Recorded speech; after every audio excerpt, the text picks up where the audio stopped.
Welcome back, everyone, to Uncharted 1 on Brutal Difficulty. This is Chapter 7, Out of the Frying Pan. And what an appropriate title, because this is probably one of my least favorite chapters in the entire game. Remember how I said earlier in the playthrough that there are some chapters in this game that come 100% down to skill and luck? Well, unfortunately, this chapter falls under the latter of the two. You could be the best Uncharted player in the world, and you will still die, because the AI will shoot you before you can even see them, and you will die because Nathan Drake is a fragile little wimp.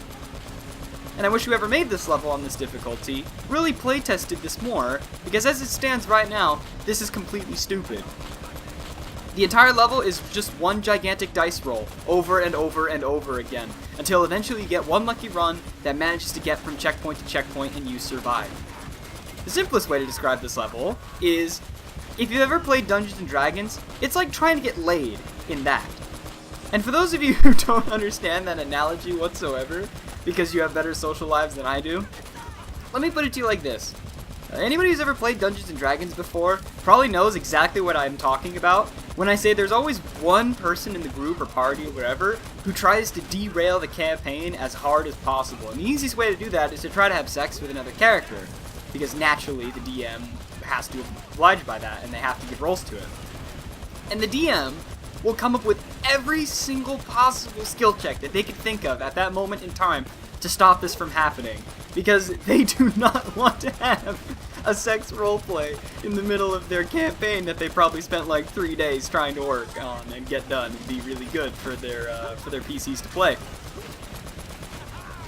And I literally mean they'll come up with everything. So you'll start out with, you'll have the basic stuff first. You'll roll charisma, to flirt with them, and then they'll roll will in order to resist it, obviously.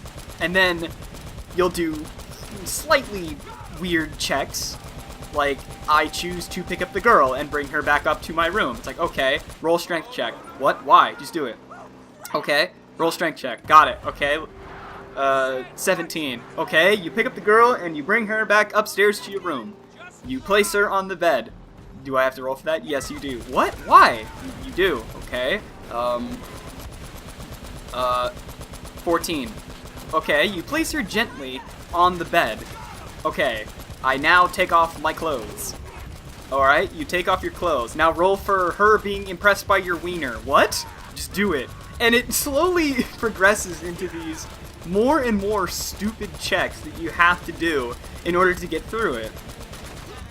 And it eventually all cascades into the DM either giving up or figuring out some way to retcon it. Like, as the two of you are about to kiss and make out, a demon spawns forth and you must fight for your lady. It's like, no! Give me the sex scene! No, you suck!